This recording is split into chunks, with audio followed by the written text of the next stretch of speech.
I was staring at my Bloomberg terminal this afternoon, and something felt wrong. Silver was up 4.2 to 1%. Gold was barely moving. The spread was tighter than I have seen it in weeks. And yet everywhere I looked, the headlines were screaming about silver's collapse, about the bull market being over, about weak demand destroying the precious metals thesis. Here's what they're not telling you. Right now, as I'm recording this, there's a $7 billion sell order being executed in the shadows. It's not coming from panicked retail investors. It's not coming from some hedge fund that lost faith in precious metals. It's coming from index funds that are legally required to dump their silver holdings by January 15th, whether they want to or not. Let me back up for a second.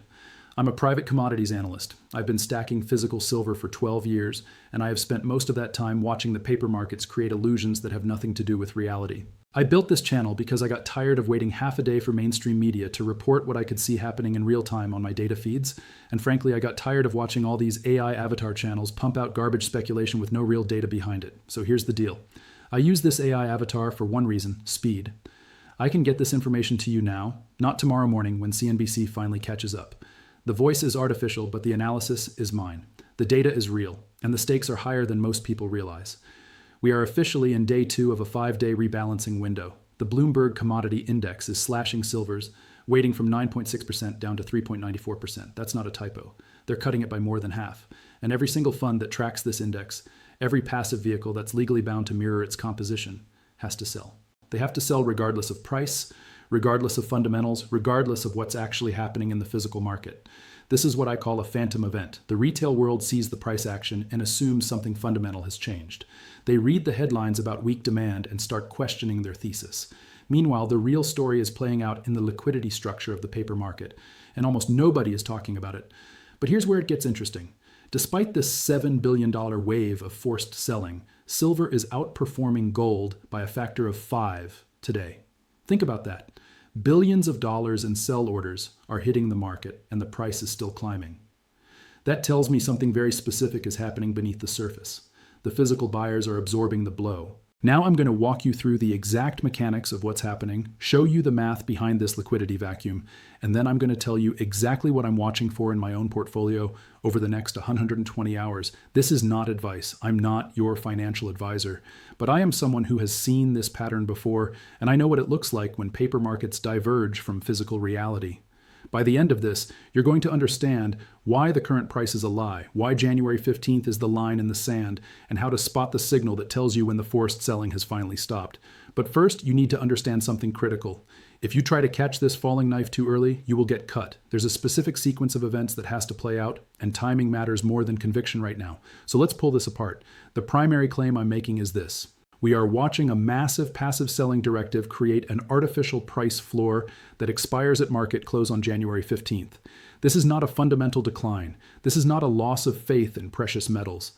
This is a mechanical process driven by index rebalancing rules that most retail investors don't even know exist.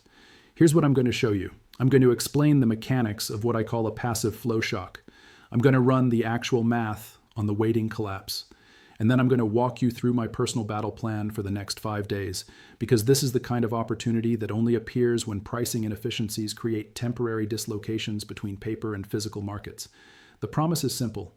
By the time we're done, you will understand why the paper price is currently divorced from reality, and you'll know exactly what signal to watch for. That tells you the bouncing ball has hit the floor, but you have to be patient. You have to let this play out. Because if you jump in too early, you're going to be swimming against $7 billion in forced selling. And that's a fight you cannot win. Let me give you the current snapshot. This is data I was looking at just a few hours ago around 1:45 Eastern Time. Silver was trading at $79.88, up 4.2 to 1% on the day. Gold was at $4,509.23, up only 0.76%. The bid-ask spread on silver was sitting at 14 cents, which is tight, abnormally tight for this kind of volatility. That spread tells me we're in a high-frequency battle zone right now. Algos are fighting over every tick. And here's the thing that should make your ears perk up. The price is currently fighting a war at the $80 psychological level. That's not an accident. That's a line in the sand. Above 80, retail sentiment shifts. Below 80, fear starts to creep in. Now, while the Bloomberg Commodity Index is dumping paper silver, the actual spot price is up over 4%. Let me say that again. Billions in sell orders and silver is still climbing. That divergence is everything. What that tells me is that physical accumulation is absorbing this $7 billion blow in real time. Somebody with very deep pockets is on the other side of this trade, and they're not selling, they're buying. Stop for a second. Look at what I just said. Even with billions in forced selling hitting the market, silver is outperforming gold by a factor of 5 today. The invisible hand that usually controls these markets is losing its grip. The paper sellers are desperate to complete their mandate, but the physical buyers are hungry, and the deadline is approaching fast. Here's what I need you to understand about index rebalancing, because this is the core mechanism driving everything we're seeing right now. A passive flow shock happens when a major index changes its portfolio composition. When the Bloomberg Commodity Index decides to reweight its holdings, every fund that tracks that index has to adjust. They don't have a choice. It's written into their prospectus. They are legally required to mirror the index, regardless of market conditions, regardless of price, regardless of their own views on the asset. Let me give you an analogy that makes this crystal clear. Imagine a law gets passed that says grocery stores have to stop selling apples by Thursday. They have 5 days to clear every crate off the shelves. It doesn't matter if the apples are ripe. It doesn't matter if demand is strong. The shelf space is being reassigned, and they have to dump their inventory at whatever price they can get. Now, what do you think happens to the price of apples during those 5 days? It crashes. Not because the apples are rotten, not because people suddenly stopped wanting apples, but because there's a wall of forced selling hitting a market that knows the sellers are desperate. And here's where it gets even more interesting. The market makers, the guys who normally provide liquidity and smooth out price movements, they pull their buy orders, they let the price fall. Why? Because they know exactly when the selling has to stop. They know the deadline, so they wait, they let the forced sellers capitulate at lower and lower prices, and then they scoop up the inventory at the bottom. This is what I call a liquidity vacuum. It's a temporary hole in the market structure that gets created when passive flows overwhelm natural price discovery, and right now we are sitting inside that vacuum. The Bloomberg Commodity Index has issued a firm directive. Silver's weighting has to drop from 9.6% to 3.94% by January 15th. That's not a suggestion, that's a rule. And every dollar of that adjustment has to be executed before the market closes on the 15th. Once that last dollar is sold, the vacuum gets filled, the forced selling stops, the market makers come back, and price discovery returns to normal. But until then, we're in the storm. Now let's talk about the actual math, because this is where you start to see how big this really is. The conservative scenario based on the data I'm working with shows the Bloomberg Commodity Index slashing silver's weight from 9.6% to 3.94%.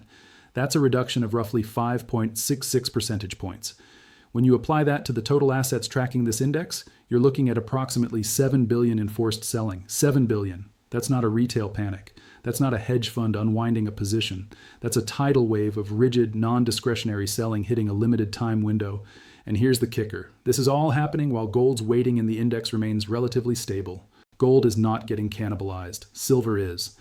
What does that do to the gold to silver ratio? It artificially inflates it. Right now, the ratio is being pushed higher, not because of fundamentals, not because gold is suddenly more valuable relative to silver, but because of this mechanical selling pressure. Let me walk you through the checkpoint recap so we're all on the same page. We know that $7 billion has to move by the 15th. We know that this selling is non-fundamental. It has nothing to do with demand, nothing to do with supply, nothing to do with the actual value of silver as a monetary metal or industrial commodity. And we can see that the physical market is already fighting back. Despite billions in sell orders, the spot price is climbing. The numbers don't match the narrative. When the rigid selling stops, when that deadline passes, and the passive funds have completed their rebalancing, the rubber band is going to snap back. I know what the skeptics are saying. I've seen the arguments on Twitter, on Reddit, in the comments sections of every precious metals video that's come out in the last 48 hours. They're saying the crash is already priced in. They're arguing that because silver is up 4% today, the $7 billion sell-off was already front-run by smart money, and there's nothing left to gain by waiting for the rebalancing to complete. Let me tell you why that argument is wrong. Passive funds cannot front-run their own rules. They are mandated to sell between January 9th and 15th. They don't get to choose when. They don't get to be strategic about timing. The rules are explicit. They have to execute within that window, and they have to execute the full amount. What that means is the largest blocks of selling are happening right now. Not last week, not next month. Right now. The price action we're seeing today is not the resolution of the selling pressure. It's the collision between forced sellers and physical buyers. It's the market trying to find equilibrium, while billions of dollars in non-discretionary orders are still flowing through the system. This is not a market crash. This is a cleansing process. It's the removal of passive long positions that were never based on conviction in the first place. They were there because an index said they had to be there. Now the index is saying they have to leave. Don't confuse a temporary liquidity exit for a permanent trend reversal. The fundamentals that drove silver higher have not changed. Industrial demand has not collapsed. Monetary debasement has not stopped. What's changed is the index weighting, and that change is mechanical, not fundamental. So what happens next? What should you be watching? I'm going to give you the dashboard indicators I'm tracking in real time, the signals that will tell us when the forced selling is done and when the market is ready to snap back. First, open interest. If silver's price falls and open interest drops at the same time, that tells me the weak hands are out. That tells me the passive funds are closing their positions and the liquidation is progressing. When open interest stabilizes or starts to climb while price is still under pressure, that's your first signal that the selling is nearly complete. Second, the TAS window. That stands for trade at settlement. This is the period before the U.S. market close when passive funds typically execute their end-of-day rebalancing trades. Watch the volume and price action during this window every day between now and the 15th. If you see heavy volume and downward pressure during TAS, the forced selling is still active. When that pressure disappears, you'll know the rebalancing is done. Third, and this is the big one, January 15th is the moment of lowest sentiment. That's the day when the forced selling has to be complete. That's the deadline. After the market closes on the 15th, there is no more mandate. The passive funds have finished their rebalancing. The liquidity vacuum gets filled, but here's what you need to watch for. Don't just mark the calendar and assume everything changes at 4 p.m. Eastern on the 15th. Watch the gold to silver ratio. If it hits an extreme statistical deviation, if it gets pushed to levels that are historically unsustainable, the mean reversion is going to be violent. I've seen this before. I watched it happen in the oil markets during the last major commodity index rebalancing. The price got hammered during the forced selling window, hit an absurd low, and then snapped back 30% in 3 days once the selling stopped. The same thing can happen here, but you have to be patient. You have to let the process complete. On January 16th, the invisible hand disappears. The forced sellers are gone. And what's left is the natural supply and demand dynamic between physical buyers and whatever paper shorts want to keep fighting. Now let me tell you what I'm watching in my own portfolio. This is not advice. I am not telling you what to do. I'm telling you what I'm doing, and you can make your own decisions based on your own risk tolerance and your own analysis. I have 3 triggers I'm watching. Trigger A. If silver dips toward the $75 support level before the 15th, and if spot premiums on physical silver remain high, I'm looking to increase my physical exposure. Why? Because high spot premiums tell me the physical market is tight. It tells me dealers are having trouble sourcing metal, which means the paper price is disconnected from physical reality. That's the opportunity. Trigger B. If the $80 level breaks with high volume, I'm sitting on my hands. I'm not chasing it down. I'm waiting for the bouncing ball signal on January 16th. Why? Because if 80 breaks before the forced selling is done, we could see a flush down to 75 or even 70. I don't want to catch a falling knife. I want to wait until the selling pressure evaporates and then position for the snapback. Trigger C. I'm watching the gold to silver ratio like a hawk. If it begins to decline from a peak after the 15th, I'm favoring silver's recovery elasticity over gold. Why? Because silver moves faster. When the ratio mean reverts, silver outperforms. That's just math. I am waiting for the tide to recede. I want to see what gets left on the beach, and I'm not making any moves until I see the signals I just outlined. Are you ready for what's left on the beach? Let me bring this all together. We have $7 billion being forcibly sold by January 15th due to Bloomberg Commodity Index rebalancing. This is creating a temporary liquidity vacuum that is pushing the paper price of silver down, even though the physical market is absorbing the selling and the spot price is climbing. This is what I call a golden pit opportunity. It's a pricing inefficiency caused by mechanical flows that have nothing to do with the fundamental value of silver. The paper price is a lie. The fundamental value is the truth. Here's your actionable takeaway. Watch the January 15th close. That is the line in the sand. That is the moment when the forced selling has to be complete. After that, we're in a new game. Now, I want to go deeper on something I mentioned earlier because I think this is where a lot of people are going to get tripped up. The difference between paper silver and physical silver is not just academic. It's not just some theoretical concept that precious metals bugs like to talk about. It's a real measurable phenomenon that shows up in pricing, in availability, and in the behavior of different market participants. When I say the paper market is dumping silver, I'm talking about futures contracts, ETFs, and index funds that hold claims on silver, but don't actually take delivery of the metal. These are financial instruments that track the price of silver, but they're not the same thing as owning physical bars or coins. The Bloomberg Commodity Index rebalancing is happening entirely in the paper market. These funds are selling futures contracts and ETF shares. They're not selling physical metal because they never owned physical metal in the first place. But here's what's fascinating. While this paper selling is happening, the physical market is showing signs of extreme tightness. Premiums on silver eagles, on silver bars, on any kind of deliverable physical product are staying elevated. In some cases, they're climbing. What does that tell you? It tells you that the real demand for silver, the demand from people who actually want to own the metal, has not weakened. If anything, it's getting stronger. This is the divergence I keep coming back to. The paper market is screaming sell. The physical market is screaming buy. And eventually, one of these markets has to be right. I'll give you one guess which one I think it is. Let me talk about the psychology of this moment, because understanding the emotional landscape is just as important as understanding the mechanics. Right now, retail investors are scared. They see the headlines. They see the price volatility. They hear the narratives about weak demand and the end of the bull market, and they start questioning their thesis. This is exactly what the market makers want. They want you scared. They want you uncertain. Because scared, uncertain investors make bad decisions. They sell at the bottom, they miss the recovery, they hand their money over to the patient capital that was willing to wait for the right moment. I'm not saying this to pump you up. I'm not trying to give you a motivational speech. I'm telling you this because it's the reality of how these markets work. Fear is a tool. Uncertainty is a weapon. And if you don't recognize when they're being used against you, you're going to end up on the wrong side of the trade. But here's the thing. Once you understand the mechanics, once you see the forced selling for what it is, the fear loses its power. You stop reacting emotionally and start thinking strategically. That's the difference between retail and institutional thinking. Retail reacts to price, institutions react to structure, and right now, the structure is telling me that we're in the middle of a temporary dislocation that is going to resolve on January 15th. Now let me address another question I've been seeing a lot. Why does the Bloomberg Commodity Index matter? Why should retail investors care about what some index does with its weighting? The answer is size. The Bloomberg Commodity Index is one of the largest benchmark indices for commodity investments. When it changes its allocation, billions of dollars have to move. And when billions of dollars move in a short time window, it creates price distortions. Think of it like this. Imagine you're at an auction and suddenly a rule gets announced that says 10 people in the room have to sell their items in the next 5 minutes, no matter what. What happens to the prices? They collapse. Not because the items lost value, but because the forced selling overwhelms the natural demand. That's what's happening in the silver market right now. The Bloomberg Commodity Index rebalancing is forcing a wave of selling into a compressed time window, and it's creating an opportunity for anyone who understands what's actually happening. But you have to be disciplined, you have to be patient, and you have to be willing to ignore the noise. Let me take you inside the trading desk for a minute, because I want you to see what I'm seeing when I look at these data feeds. When I pull up the open interest data on silver futures, I'm looking for the pattern of liquidation. Are the longs being closed out? Are the shorts being added? Is the total open interest rising or falling?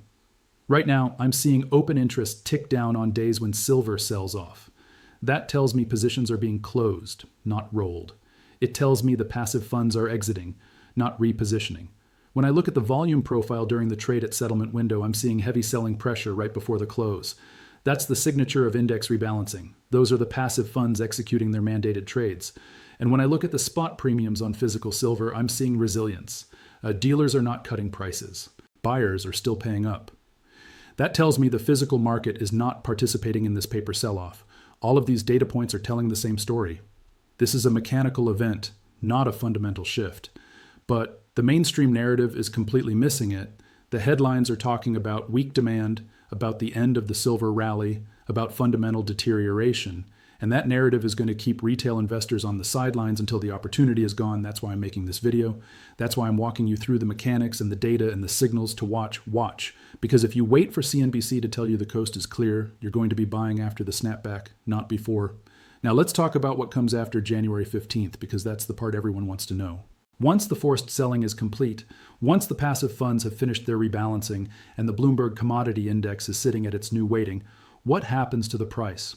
Historically, when these kinds of forced selling events end, you see a sharp reversal. The market makers who pulled their bids during the liquidation come back in. The physical buyers who were waiting for lower prices step up. And the shorts who thought they were riding a trend get squeezed. I'm not saying silver is going to rocket to $100 on January 16th. I don't know what the exact price action is going to be. But I do know that the structural pressure that's been pushing the price down will be gone. And when that pressure is removed, the natural supply-demand dynamic reasserts itself.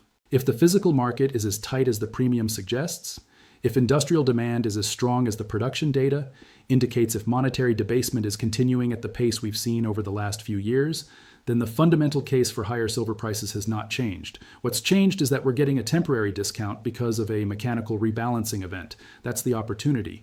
But you have to wait for the right moment. You have to let the forced selling complete. And you have to be ready to act when the signal appears. Let me give you some historical context, because I think it helps to see how these patterns have played out before. In 2023, there was a major rebalancing in the energy sector.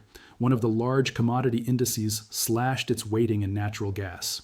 And we saw a similar pattern of forced selling over a 5-day window. The price got hammered.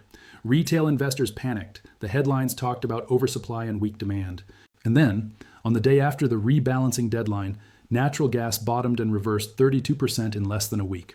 Because the forced selling stopped, the structural pressure was gone, and the natural buyers who had been waiting on the sidelines finally stepped in. I'm not saying silver is going to move 32% in a week. Every market is different, every rebalancing is different, but the pattern is the same. Forced selling creates temporary dislocations. When the forced selling stops, the dislocation resolves. The question is whether you're patient enough to wait for the resolution or whether you're going to let the fear and uncertainty push you into a bad decision. Now, I want to address something that I know is going to come up in the comments. People are going to ask, if this is such an obvious opportunity, why isn't everyone jumping on it? The answer is simple. Most retail investors don't have access to the data I'm looking at. They don't have Bloomberg terminals. They don't track open interest and volume profiles and spot premiums. They get their information from headlines and social media, and by the time that information reaches them, it's already outdated. And even among the people who do have access to the data, most of them don't have the discipline to wait. They see the price dropping and they panic, or they see the price climbing and they chase. They don't have a plan, they don't have triggers, they react instead of respond. That's why opportunities like this exist, because the market rewards patience, discipline, and information. If everyone had the same data and the same discipline, there would be no inefficiencies to exploit, but they don't. And there are. Let me talk about risk for a minute, because I don't want anyone thinking this is a sure thing. There are scenarios where this thesis doesn't play out the way I expect. What if the forced selling is larger than 7 billion? What if there are other funds beyond the Bloomberg Commodity Index that are also rebalancing and we don't know about it yet? What if the physical market is not as tight as the premium suggests? These are real risks, and they're why I'm not going all in on any single trade. I'm watching triggers. I'm waiting for confirmation. I'm sizing my positions based on the strength of the signals I'm seeing. This is not a lottery ticket. This is a calculated bet based on structural mechanics and historical patterns. But it's still a bet, and bets can go wrong. That's why I keep emphasizing the importance of having a plan. Know your triggers. Know what you're watching for, know when you'll act, and when you'll walk away. If silver breaks through 75 with high volume before the 15th and spot premiums collapse, that tells me something different is happening. That tells me maybe the physical market is not as tight as I thought, or maybe there's additional selling pressure I haven't accounted for. In that scenario, I'm not stubbornly holding on to my thesis. I'm reassessing, I'm looking at the new data and adjusting my plan accordingly. That's the difference between conviction and stubbornness. Conviction is based on data and logic. Stubbornness is based on ego, and ego will destroy you in these markets faster than anything else. Now let me give you some context on why I'm so focused on physical silver versus paper silver. Over my 12 years in this market, I've seen the paper price of silver get manipulated, distorted, and disconnected. From physical reality, more times than I can count. I've seen futures contracts get dumped during low liquidity hours to trigger stop losses. I've seen ETFs face redemption pressures that have nothing to do with the underlying metal. I've seen all the games. And through all of that, the one constant has been this. Physical metal in your possession cannot be manipulated, it cannot be rehypothecated, it cannot be printed, it cannot be rebalanced out of an index. When you own physical silver, you own the actual asset, not a claim on the asset. And in a world where claims are being bought and sold and rebalanced and leveraged, owning the actual thing matters. That's why my personal strategy is focused on physical accumulation during these temporary dislocations. I'm not trying to trade the paper price, I'm trying to acquire physical metal at a discount created by paper market mechanics. And if the physical market is as tight as I think it is, every ounce I acquire during this rebalancing window is an ounce that's being pulled out of the available supply at a below market price. That's the long game. That's the strategy that has worked for me over 12 years. And it's the strategy I'm continuing to execute now. Let me also address the elephant in the room. Why silver? Why not gold or Bitcoin or real estate or any other asset?